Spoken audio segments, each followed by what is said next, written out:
Halo. Jadi lupa ya toh. Panas ngene ojo lali hendudian.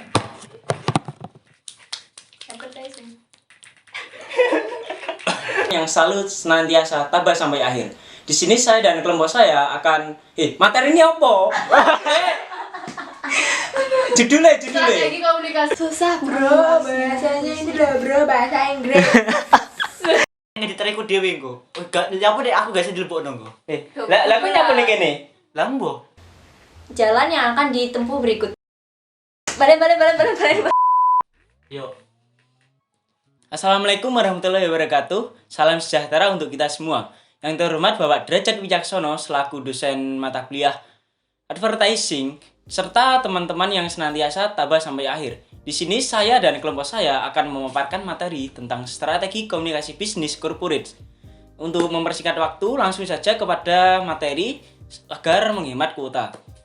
Pengertian komunikasi bisnis. Purwanto pada tahun 2011 ia menyebutkan komunikasi bisnis merupakan komunikasi yang digunakan dalam dunia bisnis yang mencakup berbagai macam bentuk komunikasi, baik itu komunikasi verbal maupun komunikasi nonverbal. Hal ini untuk mencapai tujuan tertentu. Komunikasi bisnis meliputi pengiriman dan juga penerimaan pesan-pesan di antara orang, kelompok kecil masyarakat, atau dalam suatu lingkungan, atau lebih dengan tujuan untuk mempengaruhi perilaku di dalam suatu organisasi. Yang kedua adalah fungsi. Fungsi komunikasi bisnis ini, dalam proses komunikasi bisnis ini terdapat fungsi di dalamnya sebagaimana telah dinyatakan oleh Sutrisna Dewi, yaitu yang pertama, informatif. Pimpinan dan anggota organisasi membutuhkan banyak sekali informasi untuk menyelesaikan tugas-tugas mereka.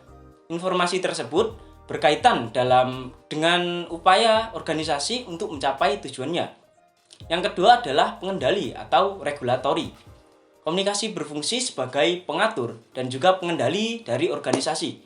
Komunikasi dalam hal ini berbentuk peraturan, prosedur, perintah, dan juga laporan. Yang ketiga adalah persuasif.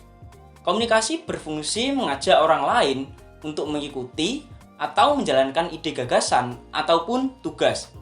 Yang keempat adalah integratif. Dengan adanya komunikasi, organisasi yang terbagi menjadi beberapa bagian atau departemen akan tetap merupakan satu kesatuan yang utuh dan juga tetap terpadu. Yang selanjutnya adalah tujuan komunikasi bisnis. Dalam tujuan komunikasi bisnis ada dua yang termasuk di dalamnya. Yang pertama, menyelesaikan masalah dan memutuskan sebuah pendapat. Dalam sebuah strategi bisnis, dalam sebuah perusahaan, akan ada satu orang yang memimpin strategi bisnis tersebut. Di mana orang ini adalah memiliki keahlian-keahlian yang lebih dalam bidang strategi bisnis. Sehingga pendapatnya akan lebih diperhitungkan. Yang kedua adalah mengevaluasi perilaku. Dalam hal ini, orang-orang dalam organisasi akan mengevaluasi prestasi-prestasi dan permasalahan-permasalahan sehingga dapat menentukan langkah selanjutnya dalam strategi bisnis yang akan diambil oleh perusahaan. Yang selanjutnya adalah jenis-jenis komunikasi bisnis. Menurut Suganda Priyatna dan Elvirano Ardianto, ada 4 jenis komunikasi bisnis yang ada di corporate. Yang pertama adalah organization communication. Organization communication adalah komunikasi yang dipakai untuk menyelesaikan masalah-masalah internal dalam perusahaan. Yang kedua adalah business correspondence. Business correspondence adalah komunikasi menggunakan surat menyurat. Jadi dari perusahaan ke perusahaan itu mengirimkan surat-surat seperti itu. Yang ketiga ada specific atau technical data exchange. Dalam technical data exchange ada 6. Yang pertama akuntansi. Yang kedua persediaan gudang. Yang ketiga proses produksi. Keempat financial statement. Yang kelima grafik. Dan yang keenam adalah statistik. Yang keempat adalah promotional communication. Dalam promotional communication ini termasuk dalam kegiatan-kegiatan promosi untuk meningkatkan penjualan yang dilakukan dalam strategi bisnis. Oke, selanjutnya di sini saya akan menjelaskan tentang strategi komunikasi bisnis. Jadi, menurut Suganda Priyatna dan juga Elvinaro Ardianto, mereka itu menerapkan bahwa ada 7 pilar dalam strategi komunikasi bisnis. Yang pertama yaitu ada pemahaman terhadap proses komunikasi. Nah, maksud di sini yaitu bagaimana cara perusahaan menempatkan diri sebagai komunikator dan bagaimana perusahaan itu menyusun pesan sehingga dapat dipahami dan dimengerti apa tujuan pesan yang ingin disampaikannya. Yang kedua yaitu ada penggunaan pikiran atau good thinking. Jadi maksud di sini adalah bahwa komunikasi bisnis itu tidak melulu tentang komunikasi massa, tetapi juga bisa menggunakan komunikasi persona dan juga komunikasi kelompok. Nah, sebelum berkomunikasi, komunikator itu harus memikirkan terlebih dahulu apa yang ingin dikomunikasikannya. Nah, yang ketiga yaitu memahami bahasa.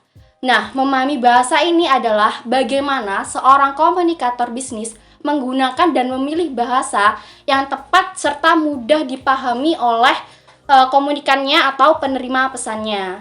Yang keempat yaitu kejelasan pesan atau clearness. Jadi, pesan yang ingin disampaikan itu harus jelas baik dalam kalimatnya. Nah, selain itu kalimat yang disampaikan itu harus mudah dipahami dan juga disampaikannya secara utuh karena untuk mengurangi resiko ketidakpahaman pemaknaan atau pesan yang bersifat ambigu. Yang kelima yaitu daya persuasi. Nah, daya persuasi ini itu harus ada dalam komunikasi bisnis. Apa sih daya persuasi ini? Jadi daya persuasi ini adalah kalimat-kalimat yang ditujukan untuk membujuk itu. Nah, tujuannya tuh apa? Untuk meyakinkan serta menarik minat lawan bicaranya. Yang keenam yaitu kelengkapan pesan atau completeness. Jadi, kelengkapan pesan itu diperlukan agar komunikasi clear dan efektif. Nah, seperti halnya yang telah saya sampaikan, bahwa ketika pesan yang tidak lengkap itu akan menimbulkan banyak persepsi lain terhadap pesan yang ingin disampaikannya.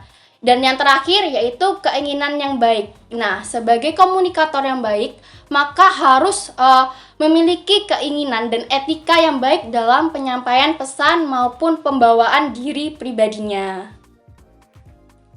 Baik, yang terakhir ada contoh strategi corporate pada praktek nyata. Yang pertama yaitu horizontal integration, yang mana contohnya adalah Semen Gresik mengakuisisi Semen Padang dan Semen Tonasa. Nah, di sini terdapat contoh berita yang mana pada tahun 2012 PT Semen Gresik mengakuisisi dua pabrik pada tahun tersebut, yaitu Semen Padang dan Semen Tonasa. Untuk pengertian dari horizontal integration sendiri adalah suatu strategi pertumbuhan, dan tujuan dari strategi ini adalah untuk mendapatkan kepemilikan dan atau pengendalian atas para pesaingnya. Yang kedua ada concentric diversification, contohnya seperti Bank Rakyat Indonesia mendirikan asuransi jiwa beringin. Jadi strategi ini tuh dapat dilakukan dengan menambahkan produk dan jasa yang baru tetapi masih saling berhubungan. Hal ini tuh dapat dilakukan jika bersaing pada industri yang pertumbuhannya lambat dan produk tersebut mengalami hal yang sama. Yang ketiga ada conglomerate diversification, contohnya seperti Astra International mendirikan perusahaan Astra Agro Lestari. Perusahaan PT Astra Agro Lestari ini merupakan perusahaan yang bergerak di bidang perkebunan kelapa sawit, serta menjalankan beberapa kegiatan usaha, seperti peternakan, perdagangan, industri pengolahan, pengangkutan, dan jasa. Nah, apa sih arti dari conglomerate diversification? Strategi ini itu dilakukan dengan menambahkan produk atau jasa yang saling tidak berhubungan. Hal ini dapat dilakukan jika industri di sektor tersebut telah mengalami kejenuhan. Dan yang keempat ada horizontal diversification, yang mana contohnya Bank BNI mendirikan Swadharma Duta Data, yang mana itu adalah perusahaan teknologi informasi. Koperasi Swadharma merupakan koperasi pegawai dari PT Bank Negara Indonesia, di mana anggotanya merupakan pegawai aktif dan pensiunan BNI. Nah, apa sih pengertian dari horizontal diversification sendiri? Strategi ini itu dilakukan dengan menambahkan produk dan jasa pelayanan yang baru, tetapi tidak saling berhubungan. Bisa dilakukan bila produk baru akan mendukung produk yang lama. Dan yang terakhir yaitu retrenchment atau regrouping, yang mana contohnya seperti pemerintahan mendirikan Bank Mandiri. Terdapat beberapa bank yang mengalami kesulitan saat krisis pada tahun 1998. Pada saat itu, pemerintah langsung memutuskan untuk melakukan merger menjadi satu bank yang baru. Pada saat itu, merger dilakukan oleh B.J. Habibie yang menjabat sebagai Presiden RI ketiga dan memberikan nama yaitu nama Bank Mandiri. Nah, apa sih retrenchment sendiri? Strategi ini tuh dapat dilaksanakan melalui reduksi biaya dan aset perusahaan. Strategi ini dirancang agar perusahaan mampu bertahan pada pasar pesaingnya. Baik, itu saja yang bisa kelompok kami sampaikan. Semoga dapat bermanfaat bagi kalian semua. Sampai jumpa di next video.